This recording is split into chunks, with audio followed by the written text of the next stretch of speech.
monstrous.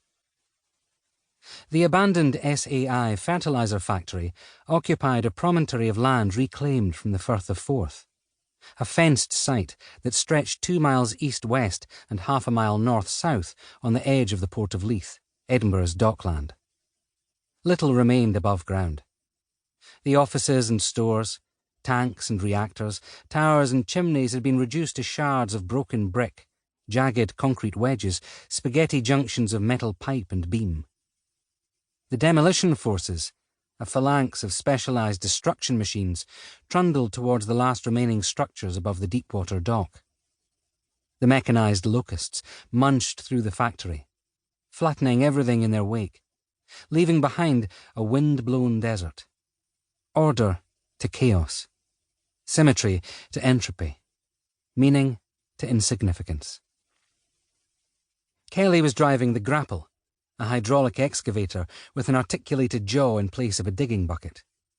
Steel teeth chomped through the covered aerial conveyors which had once transported powdered phosphate rock on huge rubber belts to the heart of the factory. The grapple left a trail of carnage to be sorted and shifted. From inside the hoose, a cab on a rotating platform above the moving undercarriage, Kelly manoeuvred the grapple gingerly towards the edge of the quay, alert to the sharp smell of seaweed. One false move, and the bright yellow juggernaut with its crawler feet and long giraffe neck would topple into the North Sea. Even if he escaped from the hoose, the freezing water would kill him before they could fish him out of the shipping channel. Journey's end. Kelly attacked the final structure, an elevator tower designed to raise the ship's cargo from quay to conveyor. Rat-a-tat-a-tat-rat-a-woof. The walls of the intake elevator collapsed under Kelly's assault, and a cloud of rose-gold confetti mushroomed and shimmered above the ruin. As the dust cleared, he edged forward, peering through the grimy glass of the cab at the exposed elevator shaft. Grapple poised, one hand on the joystick, ready to rip its guts out. Something stayed his hand. He couldn't say exactly what. A lull in the wind? A break in the clouds? The plaintive cry of a gull that sounded almost human?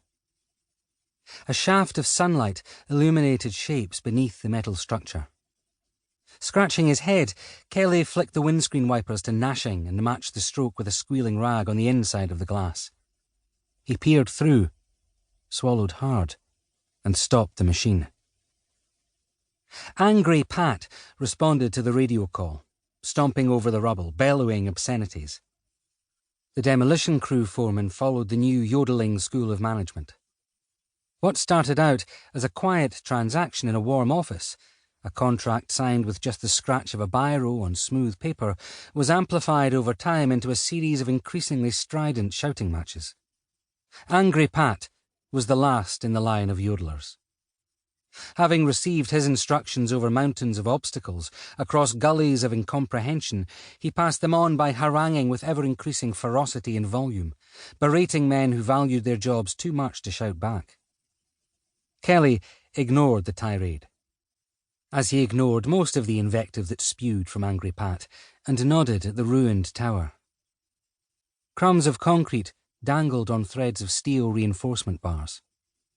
The elevator, a tangle of buckets and chains, was listing to one side. The flimsy floor had been torn apart to reveal the machine room below. A metal ladder led down past a huge pulley wheel into a deep basement.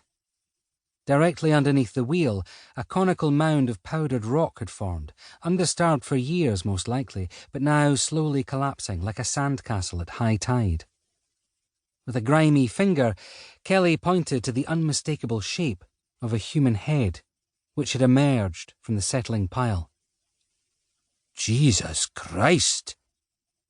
Angry Pat backed away, eyes wide. The job had a tight schedule. The old fertiliser factory on the docks had to be razed to the ground before the area could be redeveloped as a shopping and entertainment centre. It was a fixed-price demolition contract, and they were already over budget. Angry Pat hesitated, looking sideways at Kelly with an unspoken request. Kelly turned away and spat into the sea.